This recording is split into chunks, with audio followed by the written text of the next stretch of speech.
આજે આ સમસ્ત નાંગા પરિવાર દિયોદર બાણ દેવલ ધામ સમસ્ત નાંગા પરિવારની કુળદેવી કહેવાય છે.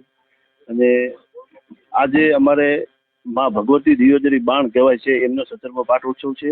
અને પરમ પૂજ્ય બ્રહ્મલીન ગુરુ મહારાજશ્રી જે આ મંદિરનો પાયો નાખનાર છે એમની પહેલી પૂર્ણતિથિ તેમજ એમની મૂર્તિની સ્થાપના અને યજ્ઞ 22 તારીખે યજ્ઞ છે, 22 તારીખે શોભાયાત્રા છે ગુરુ મહારાજની મૂર્તિની સ્થાપનાની, અને 23 તારીખે મૂર્તિની પ્રાણ પ્રતિષ્ઠા છે, હવન છે. અને આ સમસ્ત નાંગા પરિવાર તેમજ સમસ્ત નાથ વિહોતર ને સમસ્ત ગ્રામજનો ખૂબ સાથ સહકાર આપે છે અને ખૂબ ભાવથી આ અમે બધા ભાઈઓ ભેગા મળી અને આ તહેવાર અને આ પરિવાર છે કે ઉજવીએ છીએ. અને પરમ પૂજ્ય શ્રી બ્રહ્મલીન ગુરુ મહારાજ શ્રી જગજીવનદાસ બાપુ 1989માં સ્થાપિત થયા હતા.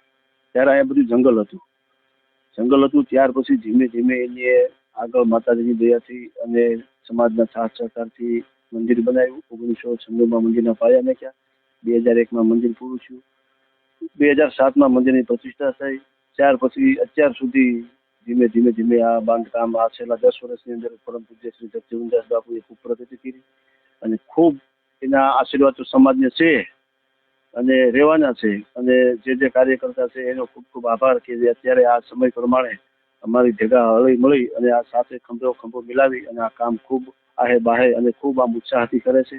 તમામ યુવાન મિત્રો કે જે પાંચાભાઈ છે, રૂપાભાઈ છે, કેસરભાઈ છે, કે જે યુવાનો છે એ તમામ યુવાનો એટલા ઉત્સાહીથી કામ કરે છે કે અમને કોઈ એવું નથી લાગતું કે આજ અમારે પ્રસંગ છે તો અમે હવે શું કરશું. પણ આ યુવા પેઢી એવી છે કે એ ખૂબ તન મન ધનથી અને ખૂબ નિસ્વાર્થ ભાવે, કોઈ જાતનો સ્વાર્થ નહીં, એ મંદિરનું ચા પાણી પીવે ને તો એને એમ થાય કે હવે અમે આ રૂં કેદી ચૂકવશું, એવા ભાવથી કામ કરે છે આ લોકો. હાજી, બસ જાહેર જનતાને એ કે બધા ભાવભર્યું આમંત્રણ છે અને સમસ્ત ગ્રામજનો 18 આલમ આવે અને બાપુની શોભાયાત્રામાં જોડાય તેમજ યજ્ઞમાં આવે અને 23 તારીખે સાધુ સંતોને જે આવે એ આશીર્વચન આપે એમાં ભાગ લઈ અને બધા સુખીથી આનંદથી હળી મળી અને સંતવાણી છે 22 તારીખે રાતે તેમાં પણ લાભ લે અને એનો પણ લાવો લઈ શકે.